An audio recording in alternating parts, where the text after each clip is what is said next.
Hello बच्चों, आज हम लोग class 10th chapter 9 application of trigonometry के कुछ एमसीक्यू क्वेश्चन देखने जा रहे हैं। आज 5 क्वेश्चन लेकर के मैं आया हूँ आप लोगों के सामने।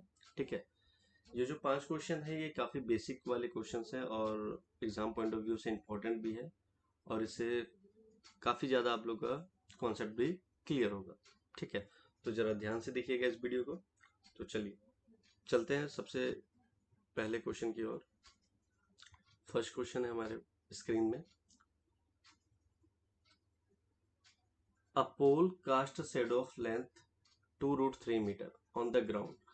When the sun's elevation is 60 degree, the length of the pole is। ठीक है, तो चलिए अकॉर्डिंग टू दिस हम लोग पहले डायग्राम बनाएंगे इनका, फिर आपको बताएंगे कि कैसे इसको सॉल्व करना है। ठीक है, तो देखिए क्वेश्चन क्या कह रहा था। A pole cast a shadow of length 2 root 3 metre on the ground. ठीक है, तो इसका मतलब इसका हाइट दे नहीं रखा है यहाँ पे। क्वेश्चन के अकॉर्डिंग हाइट नहीं दे रखा है। ठीक है, और इसका लेंथ ये दे रखा है 2 रूट 3 मीटर।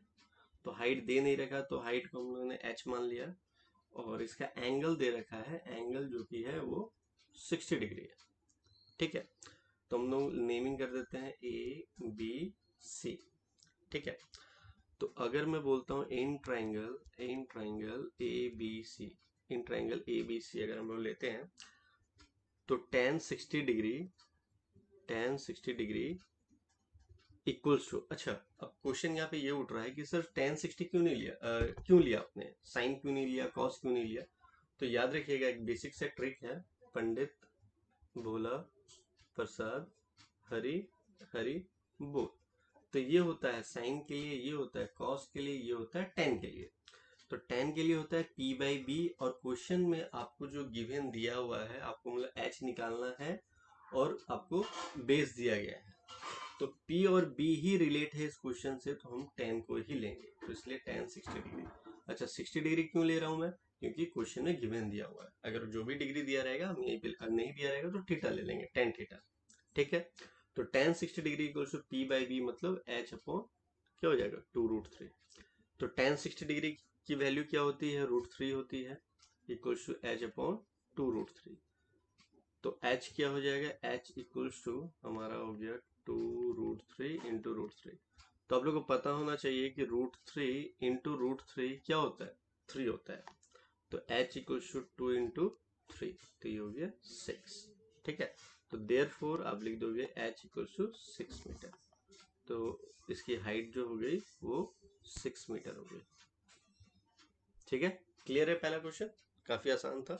याद रखिएगा कि tan 60 डिग्री क्यों लिया, क्योंकि यहाँ पे P और B का ही जिक्र था इस क्वेश्चन में।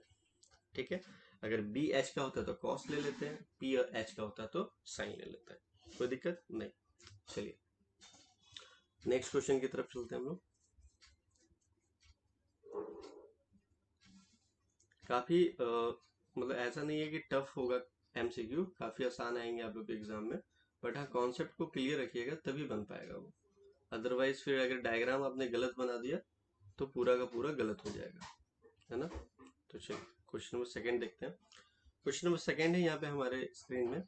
when the ratio एक सेकंड में इसको अंडरलाइन भी करता जाता हूँ। when the ratio of the height of the telephone pole and the length of the shadow is √3:1, find the angle of elevation of the sun। तो आप लोग याद रखिएगा √3:1 हम इसको ऐसे भी लिख सकते हैं, √3/1। कोई दिक्कत वाली बात इसमें नहीं है। ठीक है, चलिए आगे बढ़ते हैं। इसको सॉल्व कैसे कर सकते हैं हम लोग सॉल्व कैसे करेंगे इसको। क्वेश्चन नंबर सेकंड में आप लोग को बोल दिया गया था, मैंने अभी रीड आउट भी करा है, उसके अकॉर्डिंग हम डायग्राम देखते हैं। इसको डायग्राम बनाते हैं। तो ये हमारा h, इसको मैंने x ले लिया, ये हमारा एंगल थीटा ले लिया मैंने। ठीक है, तो आपको दे रखा है √3:1। तो √3:1 क्या है, height of the telephone pole and the length of its shadow. Height of the telephone and length of its shadow. तो h अपॉन x करते हैं, ये हाइट और ये लेंथ ऑफ द शैडो। तो h upon x equal to क्या हो जाएगा, √3/1 रिस्पेक्टिवली दे रखा था। तो हम यहाँ से अगर h निकालना चाहते हैं तो हम लिख सकते हैं √3x, कोई दिक्कत। इक्वेशन नंबर 1 दे दिया मैंने इसको, ठीक है। तो फिर से यहाँ पे देखिए जिक्र है p और b का, तो मैंने बताया था क्या लेंगे, tan theta. tan theta equal to क्या हो जाएगा, h/x। तो h की तो वैल्यू निकाल ही रखी है हम लोगों ने, यहाँ पे h हो जाएगा हमारा √3x/x। x कैंसिल आउट हो गया, तो tan थीटा इक्वल टू क्या हो गया, √3। तो tan के टर्म में √3 कब आता है, 60 डिग्री में आता है, अभी हम लोगों ने देखा था tan 60 डिग्री। तो हमारा tan कैंसिल आउट हो गया, तो थीटा इक्वल टू क्या हो गया, 60 degree. That is our required answer, ठीक है। चलिए क्वेश्चन नंबर 3 की तरफ चलते हैं। आप लोग को और भी क्वेश्चंस चाहिए होगा प्रैक्टिस के लिए, आप लोग कमेंट करना, मैं पीडीएफ फाइल सेंड कर दूंगा, या मेरे व्हाट्सएप नंबर पे आप व्हाट्सएप कर सकते हो, ठीक है। जितने भी क्वेश्चंस आपको प्रैक्टिस करने होंगे, नए नए क्वेश्चंस चाहिए होंगे, आप मुझे बताना, मैं आप लोगों को सेंड कर दूंगा। बस हाँ, मेहनत चाहिए आप लोगों की तरफ से। क्वेश्चन नंबर 3 कह रहा है, if the height of the pool is 2√3 metre and the length of the shadow is 2 metre, ठीक है। लेंथ ऑफ द शैडो भी इस बार दे दिया, हाइट ऑफ द पोल भी दे दिया। Find the angle of elevation of the sun. काफी आसान है, सब कुछ दे ही रखा है, बस आपको कैलकुलेशन करना है और आंसर फाइंड आउट करना है। तो चलिए देखते हैं कैसे फाइंड आउट होगा।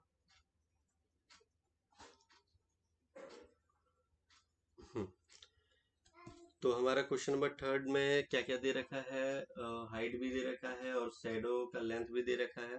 तो ये हो गया हमारा 2√3 मीटर, और ये हमारा हो गया 2 मीटर, और ये हमारा एंगल थीटा हो गया। फिर से पी और बी का जिक्र है, तो क्या लेंगे, आपको बता रखा है मैंने, tan थीटा लेंगे। तो tan थीटा इक्वल टू क्या हो जाएगा, 2√3/2, क्योंकि perpendicular upon base.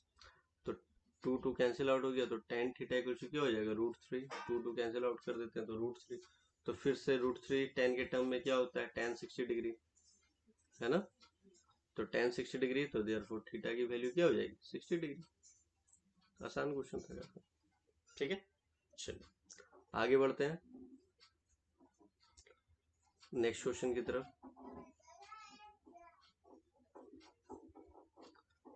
Next question की तरफ बढ़ते हैं। क्वेश्चन नंबर 4 है, a tree 6 metre tall cast a shadow 4 metre long, ठीक है। At the same time if the tower cast the shadow of 10 metre long then find the height of the tower. देखिए दो condition अलग अलग है। एक tree है जो यहाँ पे देखिए, दो अलग अलग कंडीशन है। एक ट्री जो है वो 6 मीटर टॉल है और वो शैडो कास्ट कर रहा है 4 मीटर लॉन्ग का। At the same time if the tower cast the shadow of 10, इसमें देखिए हाइट नहीं देगा, सेकंड केस में जो है वो टावर का हाइट नहीं दे रखा, बट शैडो बता रहा है कि वो 10 मीटर हो रहा है, तो उस टावर का आपको हाइट बताना है, ठीक है। लेकिन अब देखिए मैथमेटिक्स में क्या है ना कि जैसे लैंग्वेज वाले क्वेश्चंस में अगर कुछ भी लिखा रहता है, ठीक है, तो हर एक का अपना अपना मीनिंग होता है। तो यहाँ पे जो एट द सेम टाइम लिखा है, ये काफी इंपॉर्टेंट रोल प्ले करेगा इस क्वेश्चन के लिए, ठीक है। तो हमेशा दिमाग में रखिएगा कि एट द सेम टाइम होगा तो क्या आप लोगों को करना है, वो अभी मैं क्वेश्चन में बताता हूँ, ठीक है। तो चलिए चलते हैं क्वेश्चन में। तो क्वेश्चन में हम लोग आते हैं, दो अलग अलग कंडीशन दे रखा था। एक ट्री का हाइट दे रखा था 6 मीटर और वो शेडो कास्ट कर रहा था 4 मीटर का, ठीक है। सेकंड में क्या था, हाइट ऑफ द टावर तो नहीं दे रखा था, तो एच मान लिया, और वो शेडो कास्ट कर रहा था 10 मीटर, ठीक है। तो इसका एंगल थीटा लिया मैंने, तो इसका एंगल मैं फाई ले लेता हूँ। तो याद रखिएगा जब भी आपको बोलेगा एट द सेम टाइम, तो इसका जो एंगल है इसके एंगल के बराबर हो जाएगा, ठीक है। अब यहाँ पे देखिए P और B का ही जिक्र है, तो फिर से tan थीटा इक्वल्स हम लोग लिख सकते हैं tan फाई, ठीक है। तो tan थीटा इक्वल्स यहाँ पे हो गया 6/4, और tan फाई यहाँ पे क्या हो गया, h/10, ठीक है। ये 4 लिख देता हूँ अच्छे से।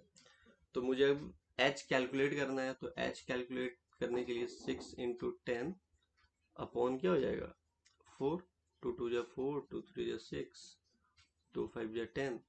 तो आंसर आ गया हमारा h equals to 15 metre. That is the height of this tower. तो h इक्वल्स टू आप लिख सकते हो 15 मीटर, ठीक है, कोई दिक्कत नहीं। चलिए फिफ्थ क्वेश्चन की तरफ चलते हैं। अब फिफ्थ क्वेश्चन काफी ज्यादा इंपॉर्टेंट है और थोड़ा लेंदी भी है, तो उसको थोड़ा हम लोग ध्यान से देखेंगे, ठीक है। चलिए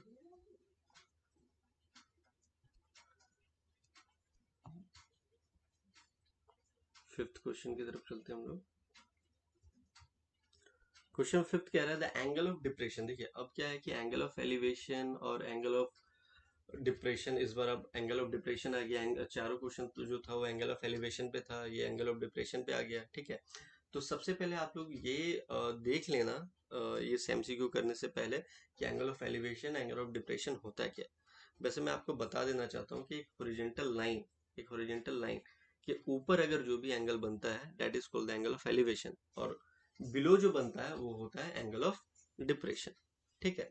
तो अगर आप लोग को जरूरत होगी तो आप लोग बताना, इस पे एक सेपरेट वीडियो मैं बना दूंगा आप लोग के लिए। बाकी आप लोग बुक वगैरह में देख लेना, अच्छे से एक्सप्लेन होता ही है और कोई ऐसा इशू नहीं है। आज हम लोग एमसीक्यू क्वेश्चंस कर रहे थे इसलिए उस पर डिस्कस नहीं करेंगे, नहीं तो वीडियो काफी लंबा हो जाएगा, ठीक है। तो चलिए चलते हैं हम लोग इसके क्वेश्चन के सॉल्यूशन की ओर, ठीक है। तो क्वेश्चन कह रहा था आपका, क्वेश्चन कह रहा है आपका कि the angle of depression of the top and bottom of a 7 metre tall building. तो देखिए एक 7 मीटर टॉल बिल्डिंग यहाँ पे ड्रॉ कर लिया हमने, ठीक है। From the top of the tower, एक टॉप ऑफ द टावर हम लोगों ने यहाँ पे कर लिया। इसको थोड़ा सा हाइट में कम कर देता हूँ, ठीक है, थोड़ा सा कम कर देता हूँ, ठीक है। चलिए ठीक है। तो कह रहा है कि top of the tower are 45 and 60, 45 degree and 60 degree respectively, ठीक है। तो वो जो 45 डिग्री है वो टॉप से है और 60 डिग्री जो है वो बॉटम से है, ठीक है। तो एक सेकेंड इसको थोड़ा सा हम लोग ज्वाइन कर लेते हैं इसको, एक ठीक है। तो देखिए जब भी हम लोग एंगल बनाते हैं ना तो एक हमें हॉरिजॉन्टल लाइन की जरूरत होती है। तो ये लिए हॉरिजॉन्टल लाइन लिया है। अब हॉरिजॉन्टल लाइन के नीचे जो एंगल बनता है मैंने आपको क्या बताया था, एंगल ऑफ डिप्रेशन होता है, ठीक है। तो अब देखिए यहाँ से हमारा जो टॉप ऑफ द बिल्डिंग के लिए कह रहा था वो कह रहा था 45 डिग्री, तो ये हमारा हो गया 45 डिग्री, ठीक है। और बॉटम से जो कह रहा था वो कह रहा था 60 डिग्री। थोड़ा सा मैं आगे बढ़ जाता हूँ तो इसको हम लोग 60 डिग्री लिख सकते हैं, ठीक है। तो थोड़ा सा हम लोग और कंस्ट्रक्शन कर लेंगे अपने मन से, इसको कर लिया ऐसे करके, कोई दिक्कत नहीं। अब ध्यान देने वाली बात यहाँ पे ये है कि हमारे पास यहाँ पे चलो नेमिंग कर देता हूँ मैं इसको, ए बी सी डी ई, ठीक है। नेमिंग कर दिया तो अगर मान लो इसको मैं एक्स मानता हूँ तो ये भी तो एक्स ही होगा, कोई दिक्कत नहीं। अगर मान लो ये आपका 45 डिग्री है तो ये जो ट्रायंगल बना हुआ है ये जो 45 डिग्री है तो ये भी तो 45 डिग्री होगा, है ना। और इस ट्रायंगल के लिए अगर ये 60 डिग्री है तो ये भी 60 डिग्री होगा, ठीक है, कोई दिक्कत नहीं। चलिए आगे बढ़ते हैं फिर। तो हमारे पास दो ट्रायंगल मिल गया हमें। तो पहला ट्रायंगल में हम लोग देखते हैं इन ट्रायंगल ए ई डी, ये वाला ट्रायंगल ए ई डी, ये वाला ट्रायंगल के लिए देखते हैं, ठीक है। ये वाले ट्रायंगल के लिए ए ई डी लिख देते हैं यहाँ पे ए ई डी। तो ए ई डी के लिए फिर से आप देखोगे यहाँ पे एक्स दे रखा है, एक्स दे रखा है और हमारा ए ई का जिक्र है। तो दो चीज का जिक्र है तो फिर से हम लोग क्या लेंगे, टेन थीटा। तो टेन थीटा इक्वल क्या होता है, पी बाई बी। पंडित भोला प्रसाद करके बताया था पी बाई बी। तो पी बाई बी के लिए हम चलिए इसको एच मान लेते हैं। तो टेन थीटा इक्वल क्या हो जाएगा हमारा, एच बाई एक्स हो गया, कोई दिक्कत नहीं। तो अब ध्यान से देखना मैंने क्या बोला था, ये 45 डिग्री है तो ये भी तो 45 डिग्री होगा, ठीक है। तो 45 डिग्री तो टेन 45 हो जाएगा ये, tan 45 degree equals to h by x. तो टेन 45 क्या होता है, टेन 45 क्या होता है, वन। तो ये हो गया one equals to H upon X. तो therefore H equals to क्या हो जाएगा, एक्स हो जाएगा। चलिए ये पहला इक्वेशन हम लोग निकाल के रख लिया, ठीक है। अब हम लोग नेक्स्ट जो चलेंगे वो ट्राइंगल ए बी सी, ये वाले बड़े वाले ट्राइंगल ए बी सी, इसके तरफ चलेंगे। और ध्यान देने वाली बात है यहाँ पे हमें 60 डिग्री दे रखा है, ठीक है। ये 60 डिग्री दे रखा है और ये हमारा एक्स दे रखा है, ठीक है। और चलिए आगे चलते हैं, फिर बताता हूँ मैं आपको। डायग्राम मैं रब करूंगा यहाँ पे, आप लोग स्क्रीनशॉट लेना तो ले सकते हो, ठीक है।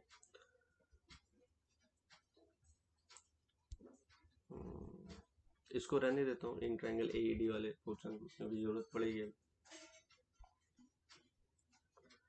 चलिए, तो in triangle A B C, in triangle A B C, तो ए बी सी के लिए फिर से वही tan थीटा ही करेंगे, क्योंकि उसी की जिक्र है, पंडित भोला प्रसाद वाला, ठीक है। तो यहाँ पे जो मेरा परपेंडिकुलर था, ध्यान से देखिएगा, ये जो परपेंडिकुलर वाला डायग्राम था, तो यहाँ पे हमारा ए था, यहाँ पे हमारा ई था, यहाँ पे हमारा बी था, ठीक है। और यहाँ पे हमारा हाइट ऑफ द, मैं एक बार ड्रॉ ही कर देता हूँ बस इस चीज को समझाने, परपेंडिकुलर को समझाने के लिए, ठीक है। तो ध्यान से देखिएगा, इसको मैंने h माना था, और ये हमारा 7 है। क्यों 7 है? क्योंकि ये 7 था। अगर ये 7 है तो ये भी तो 7 होगा ना। तो ये टोटल, अगर मैं AB की बात करूंगा, तो AB की बात करूंगा तो क्या हो जाएगा? तो AB का बात करूंगा, तो AB का बात करूंगा तो क्या हो जाएगा? AE plus EB। तो AE मेरा क्या है? AE मेरा है H, और EB क्या है मेरे पास? 7। तो AB क्या हो जाएगा? Therefore AB equals to, AB equals to क्या हो जाएगा? H plus 7। ठीक है, क्लियर है? चलिए, इसको समझाना था मुझे।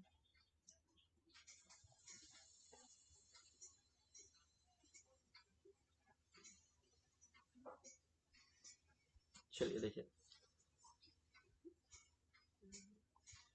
तो हमारा tan थीटा इक्वल टू फिर से P बाई बी, तो P हम लोगों ने निकाल लिया अभी, H प्लस 7 अपॉन B हमारा तो x ही दे रखा है, ठीक है। उसके बाद यहाँ पे tan जो जिक्र हुआ था, वो tan 60 डिग्री की जिक्र हुई थी, ठीक है। तो H प्लस 7 अपॉन x, तो x का h को हम x भी लिख सकते हैं यहाँ पे, कोई बात नहीं। तो tan 60 क्या हो जाता है? √3। √3 इक्वल्स टू h को हम लोग क्या लिख सकते हैं? x। तो x प्लस 7 अपॉन x हो गया। अच्छा, मुझे h के टर्म में लिख लो यार, कोई इशू नहीं है, h के टर्म में लिख लो। तो यहाँ पे हमारा हो जाएगा h और x h हो जाएगा, ठीक है। तो इधर मैं भेजता हूँ, तो ये हो जाएगा √3h इक्वल्स टू, h इसलिए लिया क्योंकि वही मुझे चाहिए, ठीक है। x तो चाहिए नहीं है, तो अभी रहने दो उसको। तो √3h इधर हो गया हमारा h प्लस 7। तो h को अगर मैं उधर लेके जाता हूँ, तो √3h minus h equals to 7। तो h कॉमन ले लिया तो क्या हो गया? √3 माइनस 1 इक्वल्स टू 7। तो देयर फोर h क्या हो गया मेरे पास? 7 अपॉन √3 माइनस 1, √3 - 1, क्योंकि ये अपॉन में आ गया, क्योंकि मैं इसको अच्छे से लिख देता हूँ, नहीं तो फिर बच्चों को समझ में नहीं आएगा। Therefore h equals to 7 upon √3 - 1 आया, हमारा h आ गया 7 अपॉन, ठीक है, 7 अपॉन √3 - 1। तो हाइट ऑफ द टावर क्या, हमें हाइट ऑफ द टावर क्या था? h प्लस 7 था। तो ये स्क्रीनशॉट ले लो आप लोग, ठीक है। चलिए,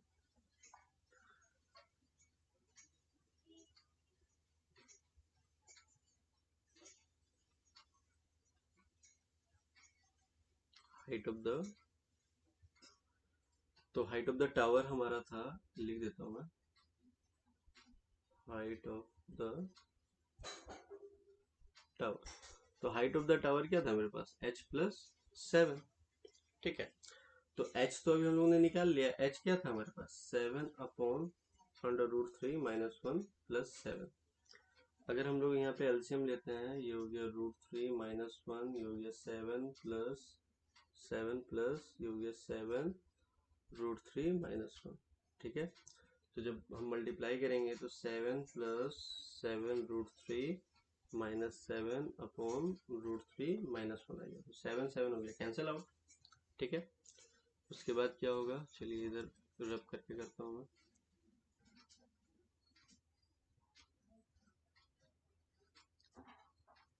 तो यहाँ पे हो गया आपका 7√3 अपॉन √3 - 1। अगर इसको फर्दर आप सॉल्व करना चाहते हैं, मतलब ऑप्शन से मैच कराना चाहते हैं, तो रेशनलाइज करना पड़ेगा आपको √3 + 1, ठीक है। तो रेशनलाइज जब हम करते हैं, तो हो गया 7√3 प्लस 1 अपॉन ये हो जाएगा a minus b a plus b, तो a square minus b square, तो √3 का स्क्वायर माइनस 1 का स्क्वायर। ठीक है, तो ये जब ऊपर मल्टीप्लाई होगा तो 7 इंटू 3 प्लस 7√3 हो गया, और नीचे आ जाएगा ये 3 माइनस 1। ठीक है, तो ये हो गया आपका 21 प्लस 7√3 अपॉन 2। ठीक है, अगर मैं यहाँ से 7 कॉमन ले लेता हूँ ऑप्शन को मैच करने के लिए, 7 कॉमन ले लेता हूँ, तो अंदर क्या बचेगा हमारा 3 plus √3 upon 2, that is the final answer. ठीक है, आई होप आप लोग को समझ में आया होगा। ठीक है, क्वेश्चन फिर थोड़ा सा लेंदी था बट अच्छा क्वेश्चन था वो। ठीक है, बाकी आप लोगों को अच्छे से प्रैक्टिस करना है। ज़्यादा क्वेश्चन चाहिए होगा आप व्हाट्सअप कर सकते हो, मैं और भी क्वेश्चन आप लोगों को सेंड कर दूंगा। ठीक है, और अच्छे से पढ़िए बस। ठीक है, टिल देन बाय बाय।